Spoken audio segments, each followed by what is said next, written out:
अस्सलामुअलैकुम दोस्तों, क्या हाल है। तो भैया ब्रेकिंग न्यूज़ है। ओमान में गवर्नमेंट की तरफ से प्राइवेट वर्कर्स के लिए और गवर्नमेंट एम्प्लॉयज़ के लिए रमज़ान की टाइमिंग अनाउंस कर दी गई है। तफसीलात जो है ना वो कुछ इस तरीके से हैं कि गवर्नमेंट के ऑफिस में जो है ना, ये न्यूज़ डिटेल भी आप पढ़ सकते हैं। गवर्नमेंट के ऑफिस की 5 घंटे टाइमिंग होगी और प्राइवेट वर्कर्स जो है ना, जो मुस्लिम हैं, उनके लिए 6 घंटे पर डे। आप 5 घंटे काम करेंगे और हफ्ते में 30 घंटे काम करेंगे। गवर्नमेंट वाले जो हैं वो 5 घंटे और प्राइवेट वाले जो है वो डेली 6 घंटे काम करेंगे। ठीक है जी।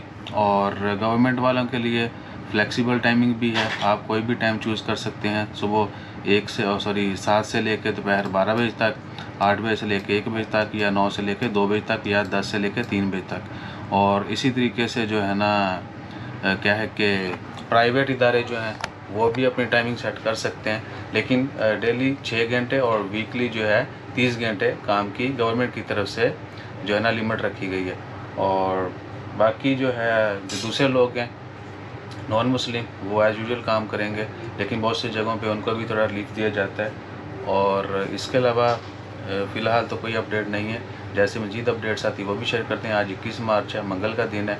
कल इंशाअल्लाह खैर शाम में चाँद देखने की जो है ना वो मून सेटनिंग बहुत सारी जगहों पर अरेंजमेंट भी होगी, बाकी इंडिविजुअल्स भी देख सकते हैं।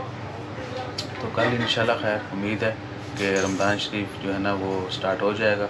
मगरिब के बाद जो है फिर तरावी का एहतमाम होगा, फिर आगे सहरी का। तो अपना ख्याल रखिए, दुआ में याद रखिए। हमारी तरफ से सबको एडवांस में रमज़ान करीम मुबारक हो। जज़ाकल्लाह। अल्लाह हाफ़िज़।